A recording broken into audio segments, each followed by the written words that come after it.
The town of Elk Hollow had many things: whispering woods, a crumbling main street, and more rumors than it had residents. But it had never known a girl like Nova Reyes. 15 years old and barely 5 feet tall, Nova moved like smoke, soft, quiet, and always just out of reach.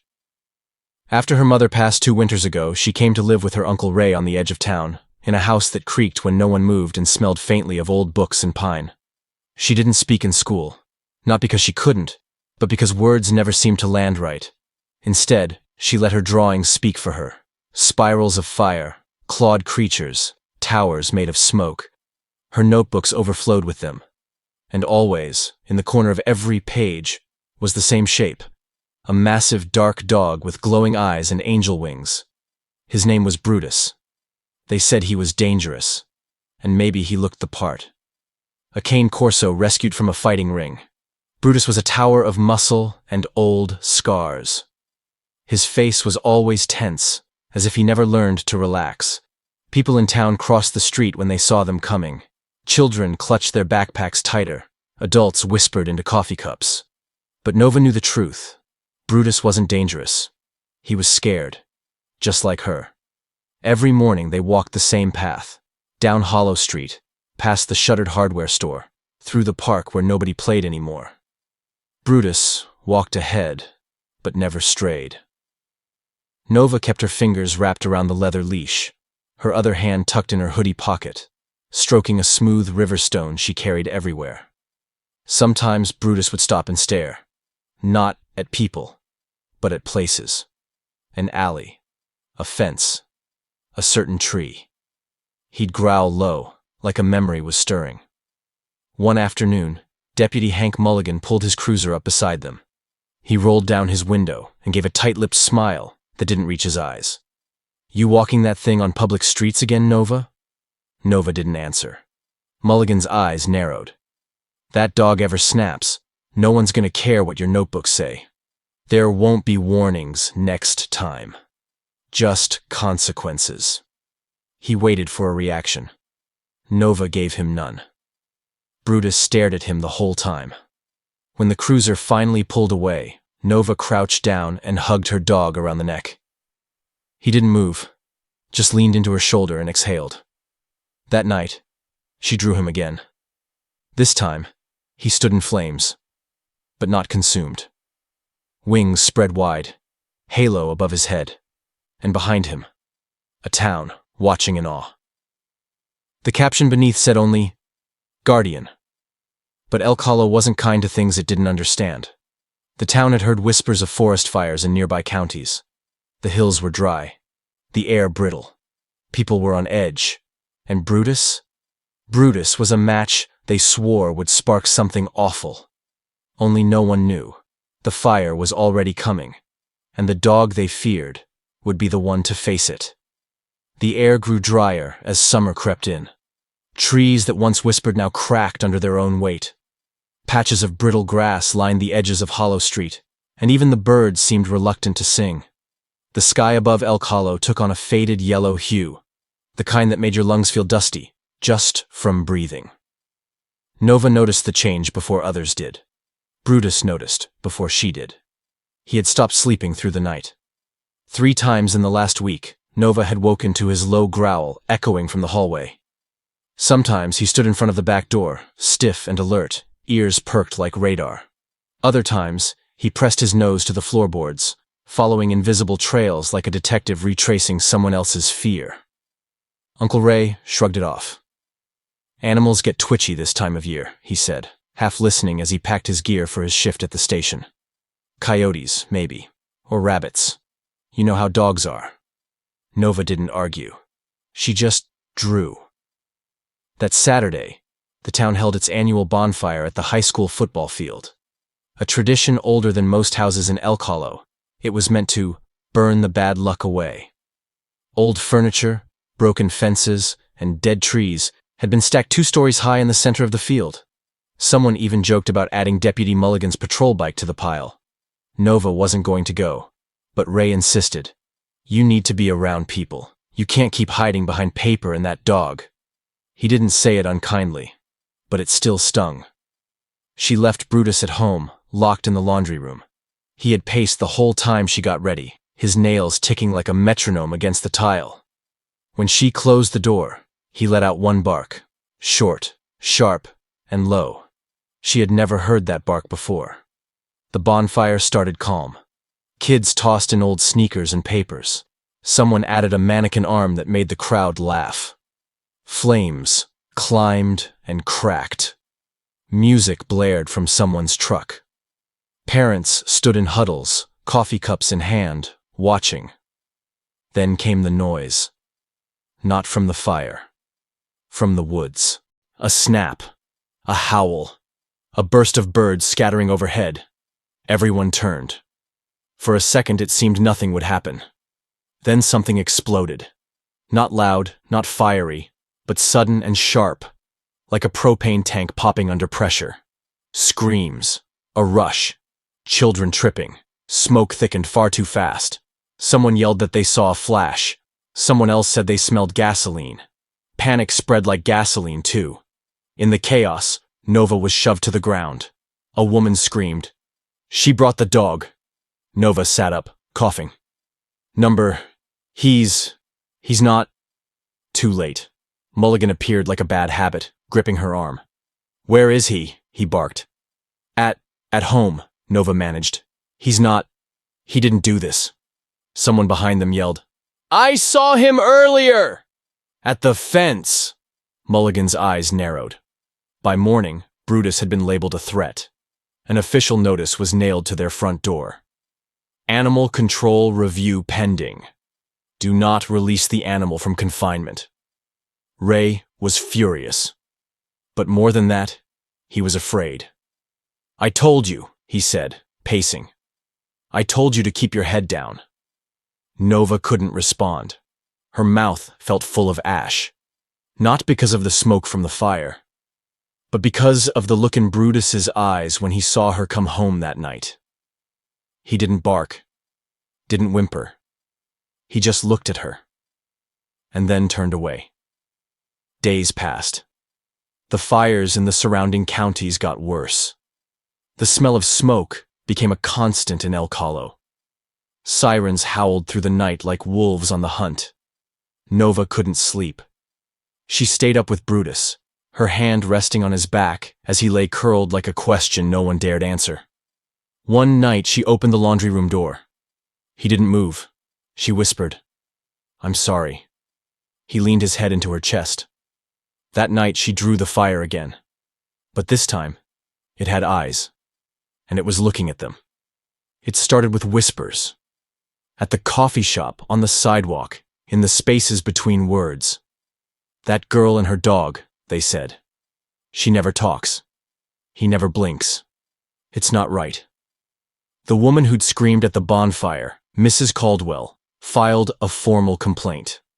Deputy Mulligan seized it like a man handed permission to do what he'd already decided. Public risk, he wrote in all caps across the form. Prior aggression suspected. By Monday, Brutus's name was on the docket for a town hall vote, whether or not he'd be removed from Nova's custody and euthanized. Nova stared at the paper on the refrigerator door for what felt like a lifetime. Ray had taped it there. Bold red letters stamped the bottom, Notice of Public Safety Hearing. The days leading up to the hearing blurred. Brutus paced. Nova didn't eat. At school, whispers bloomed like mold. She brought a killer to school. She set the fire and blamed the dog. She's probably a witch. Look at those creepy drawings. Even the teachers stopped calling on her. She became less than invisible. She became infamous. The only thing that calmed her was drawing.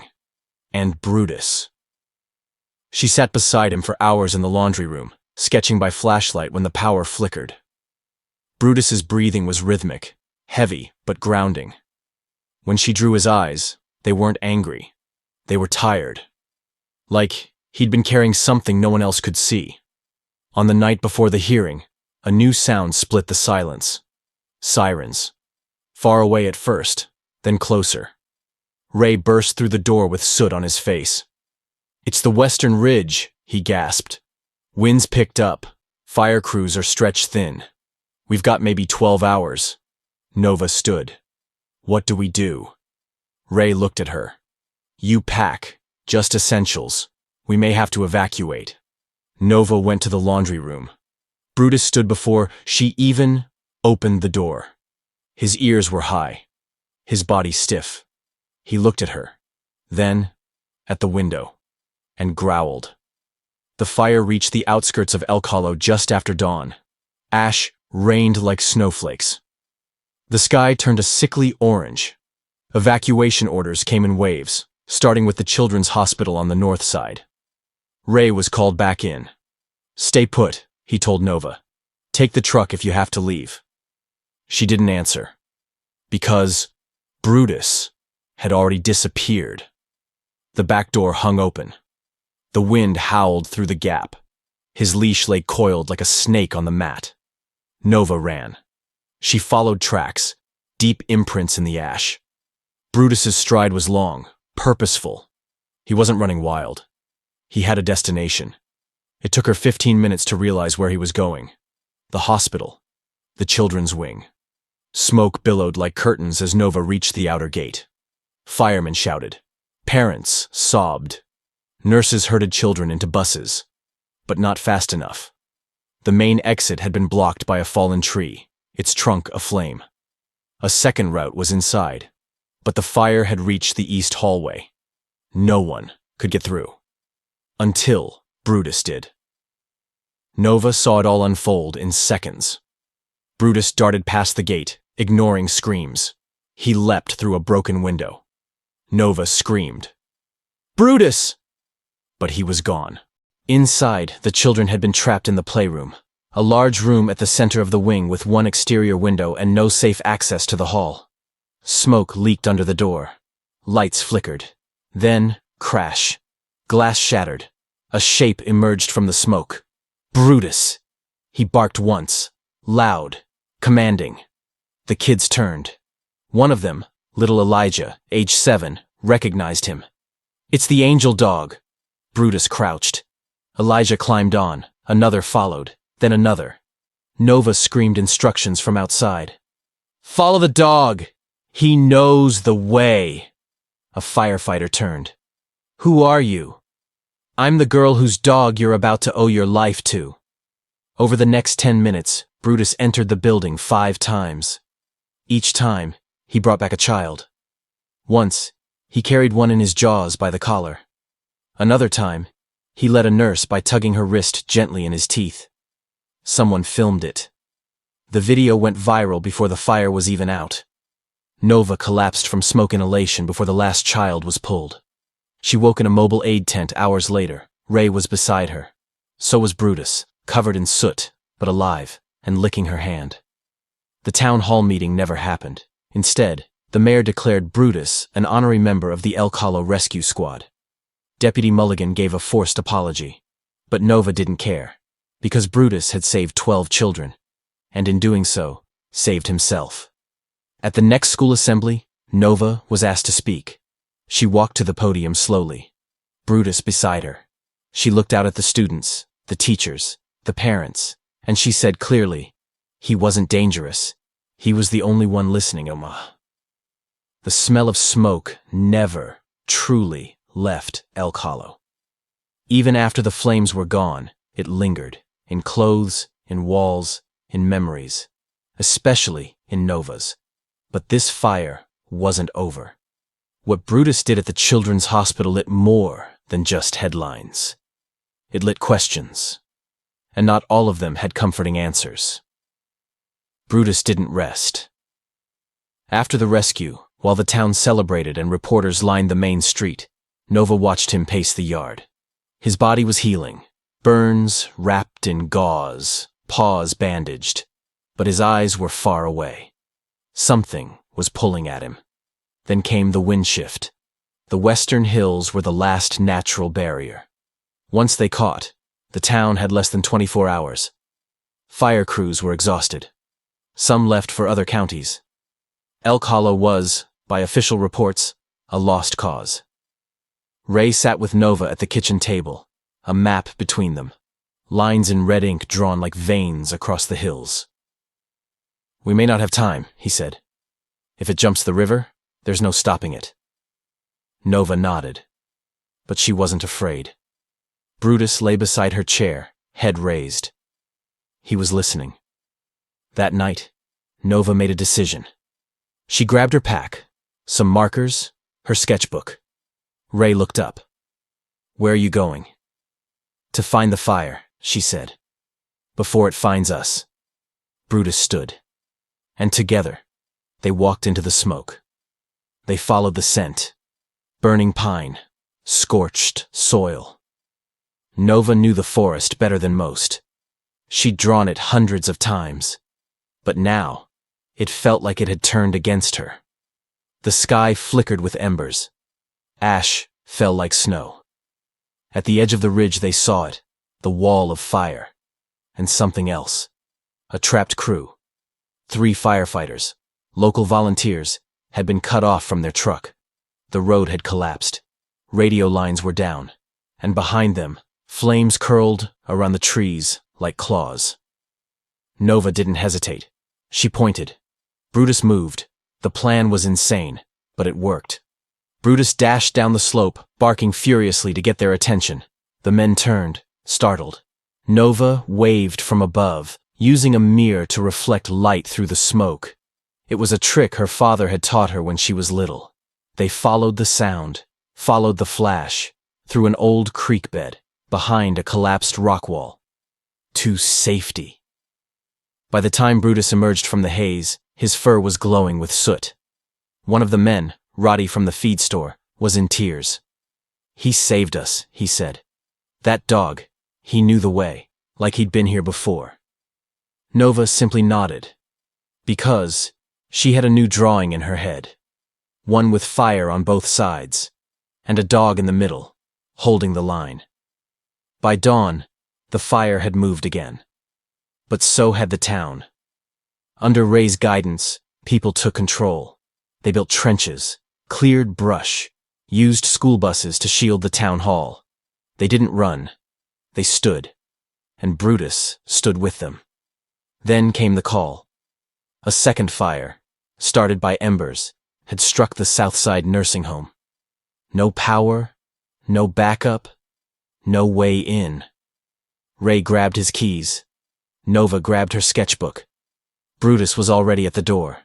They arrived to chaos. Smoke poured from the east wing. Staff members ran from building to building. The elderly residents were stuck inside, many unable to walk. Nova climbed the hill behind the building. She found a ventilation duct wide enough to drop a rope. She lowered herself in. Brutus followed. Inside, it was worse than anything she had imagined. The halls were dark. Alarms screamed. But then, voices. Nova shouted, "Follow the sound! We're here to help!" A nurse appeared, her face blackened. "There are still 6 inside," Brutus barked. He ran ahead. What followed became legend. Brutus found the first resident in the kitchen, lying beneath a fallen beam. He pushed it aside with his body, allowing Nova to drag the man free. The second was in the supply closet. The third, nearly unconscious, clutched a rosary and whispered prayers as Brutus nudged her gently. With each rescue, Brutus grew slower. But he didn't stop. By the time the last resident was pulled out, Brutus collapsed. Nova screamed. Ray carried him out in his arms, his body trembling. Paramedics rushed in. The town held its breath. Hours passed. Nova sat by Brutus in the mobile vet unit. He was breathing. Shallow, but steady. She placed his tag in his paw. "You're not done," she whispered. "Not yet."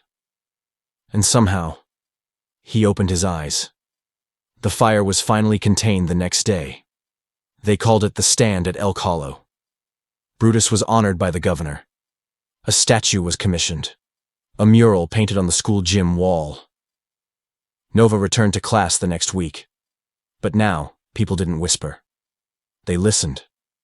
When she spoke, she told them about courage and silence, and how sometimes the most dangerous-looking thing in the world might be the one that saves it. A year had passed since the last fire. Elk Hollow stood scarred but upright, its houses mended, its people changed.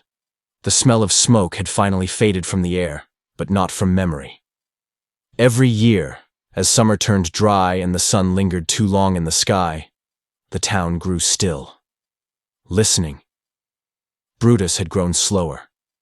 The burns on his back had healed, but the limp remained. He didn't chase squirrels anymore. He spent most of his days lying on the porch of the old station, where a brass plaque now bore his name. Brutus, K900. Guardian of Elk Hollow. Tourists came, took pictures. Children left flowers.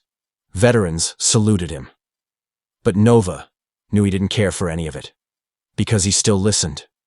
Every night, ears up, nose tilted toward the wind, waiting for something only he could hear. Nova had changed too. She'd grown taller, stronger in voice and spine. People stopped her now, not with suspicion, but with awe. She'd given a TEDx talk, written an illustrated memoir called Fire in the Silence. Schools used her drawings in wildfire safety kits. But fame was never what she wanted. She just wanted peace. And to understand why Brutus still stared at the tree line every dusk. It came one evening in late July. A stranger arrived in town. Tall, mid-30s, with forest green fatigues and a tattoo on his wrist that matched something Nova had once seen on the tag Brutus wore. He didn't introduce himself right away, just stood in front of the statue, hand on Brutus's stone likeness, then turned to the real dog resting in the shade. Brutus stood. His tail didn't wag, but he didn't growl either. He stared, and so did Nova. The man introduced himself only as Cal, a former handler, retired special ops. He had read Nova's book, and he had a question. Was there ever a moment he seemed to remember something bigger? Something not just about you or Elk Hollow, but before? Nova blinked. Every day. Cal nodded, then handed her a file. Inside, photographs, diagrams, mission logs, Project Emberwatch, a classified program, military-trained canines for wildfire detection and rescue, decommissioned a decade ago after a funding scandal. Brutus had been one of the prototypes, trained not just to locate danger, but to recognize patterns, anticipate shifts, and protect human life at any cost. Only 4 dogs had passed full field testing. Brutus was the last one known alive. The others? Missing, Cal said. Or presumed dead, but maybe not. A fire had sparked in the northern Rockies. A remote ranger station destroyed, but no casualties. Witnesses claimed they saw a large scarred dog herding hikers to safety. The description was almost identical to Brutus. But it wasn't him. He'd been in Nova's care the whole time. That night, Nova sat beside Brutus, the file on her lap, her father's old knife hanging from her necklace. She looked at her dog, her best friend, and asked the question out loud. Are there others like you still out there? Brutus turned his head, stared into the dark, and let out a single, low, echoing bark. They called it the Watch, a volunteer initiative, run quietly, carefully. A network of veterans, animal behaviorists, wildfire experts, and Nova at the heart. Their mission: to search, to find the others, to bring home those dogs who were once trained, then abandoned. Guardians with no one left to guard. The first was found in Arizona, a German shepherd, half-blind, living in the desert near a decommissioned military compound. He had a scar shaped like a crescent and only responded to Latin commands. Nova named him Flint. The second was discovered on the edge of a logging camp in Oregon. A silent black female, missing her front right paw but still alert. She had led a group of children away from a landslide. They named her Echo. Within a year, the Watch had located 4 dogs. 2 were healthy enough to retrain. 1 became a therapy dog for wildfire survivors. Another began working with a wilderness rehabilitation program for incarcerated teens. Nova drew them all, published updates, and every letter came signed, in honor of the one who didn't bark, but stood. Brutus passed away peacefully the following winter. Nova found him beneath the oak tree near the ridge, lying on his side, his tag clutched gently between his teeth. The sky was still, the snow fresh. He had been watching, even in his final breath. The town mourned, flags lowered, children lit candles. A bell rang once for every life he had saved. 13 in total. But Nova knew the number was far higher, because he had saved her first, long before anyone else noticed. A year later, Nova stood before a new statue. This one larger. Not just Brutus, but 4 dogs. Standing, facing outward, ears perked, waiting. The plaque below read, "To the ones who stood when others ran, who guarded when others feared, who loved without asking, we remember. Always." The camera flashes faded. The ceremony ended. But Nova stayed. She sat beneath the statue, opened her sketchbook, and drew the forest. Then, she drew a shadow in the trees. A dog. Large. Scarred. Looking back. Watching. Always. It had been 2 years since Brutus passed. Elk Hollow had healed in ways Nova didn't think possible. The school had reopened with a new fire-resistant design. The children's hospital built a memorial garden with 12 stepping stones, each etched with the name of a child Brutus had saved. But Nova hadn't stopped. She couldn't. The watch had grown. 32 volunteers. 9 dogs recovered. 5 active in the field. And 1 mystery that refused to fade. They called it Ember 4. It began as a story told by a wildfire pilot flying low over Montana. He'd seen movement below, fast, purposeful. A large dog leading a group of trapped deer away from the smoke wall. No humans nearby. No roads. The footage from his helmet cam showed only the back of a gray, mottled animal vanishing into the tree line. Nova's phone rang at midnight. It was Cal. "You need to see this." He sent her the footage. She watched it 20 times. The gait, the scars, the pause at the ridge, just before disappearing. It wasn't Brutus, but it moved like him, thought like him. Nova whispered, "He's not alone." Within a week, Nova and Cal had mobilized a field team. 4 humans, 1 dog, Echo. They called the mission Operation Northlight. Their goal: find Ember 4. Bring him home.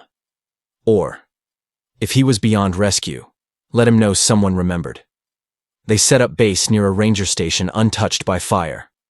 Locals knew stories. Of wolves that weren't wolves. Of wildfires that stopped at certain trees. Of barking heard in places where no dogs lived. Nova listened. So did Echo. They moved with care. Set up trail cams. Left scent markers from Brutus's old bandana. Played voice recordings of his commands. Latin phrases. Whistles only trained dogs would know. 2 weeks passed. Nothing. Then, one dawn. Movement. The camera caught it.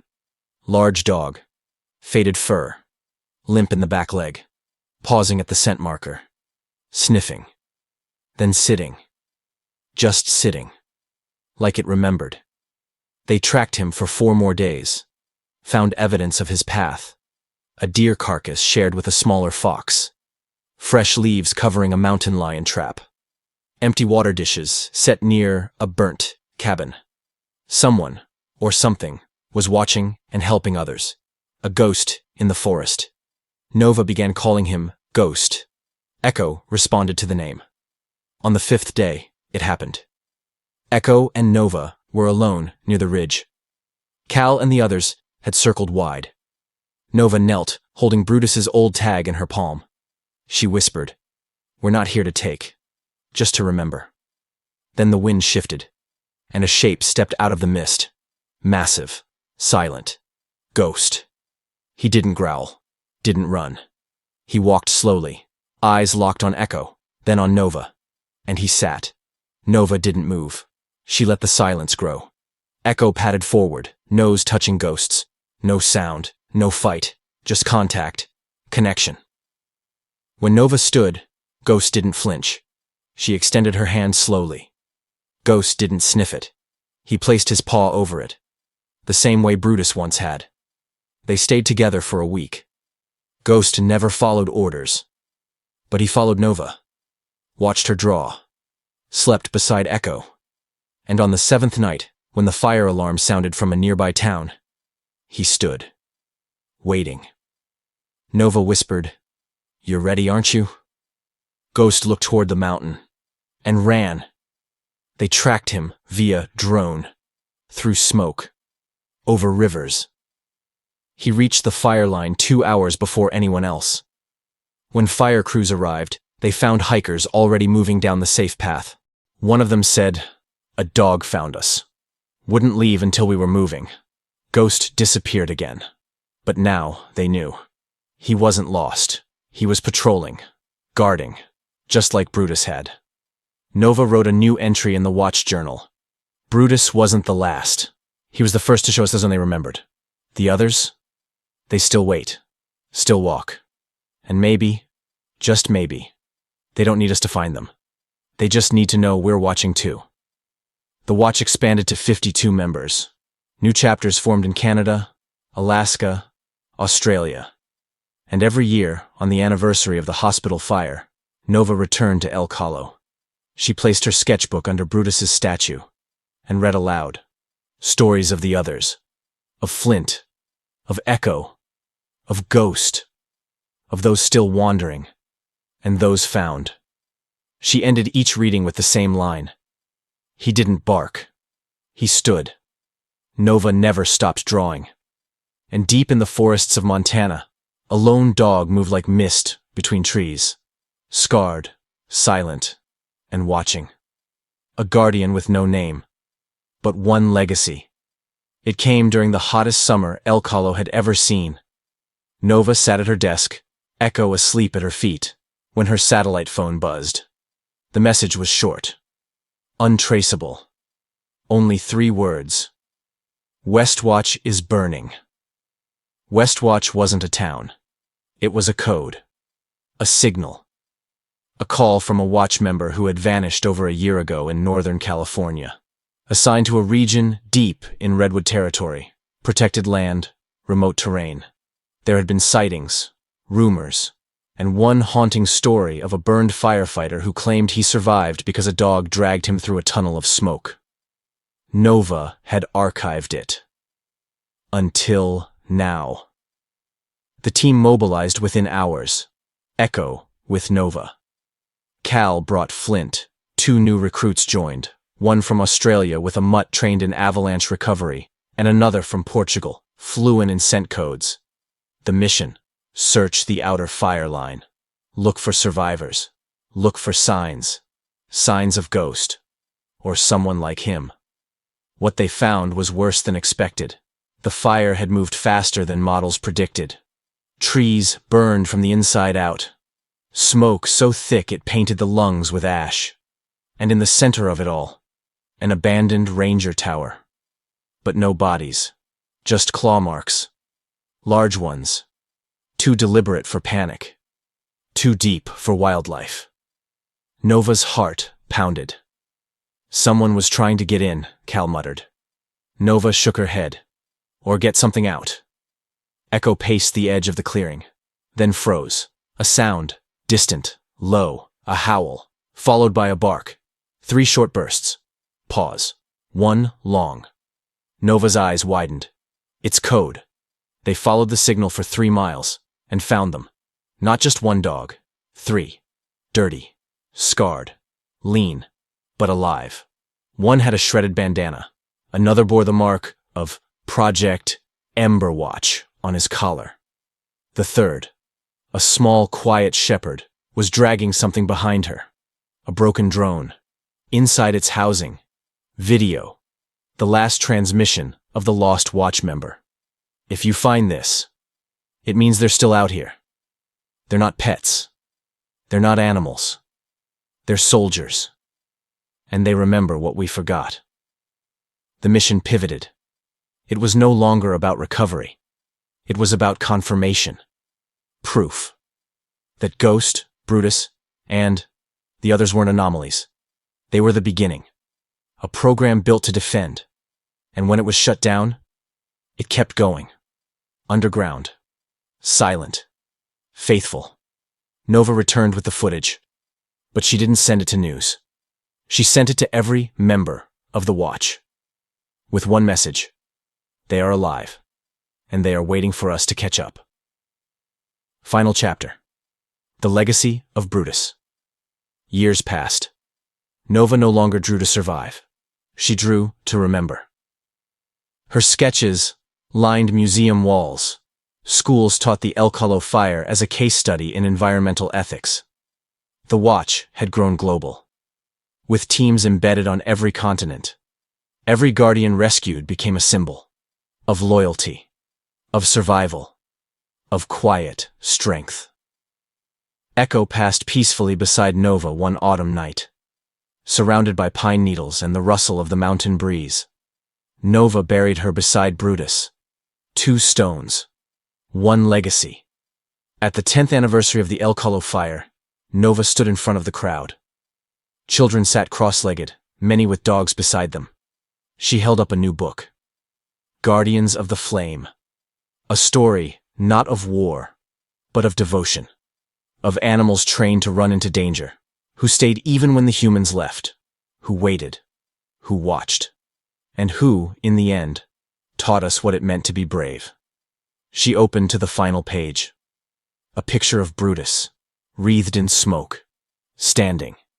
No bark, just a shadow of protection. Beneath it, her final words. He didn't bark. He stood, and the world learned to listen.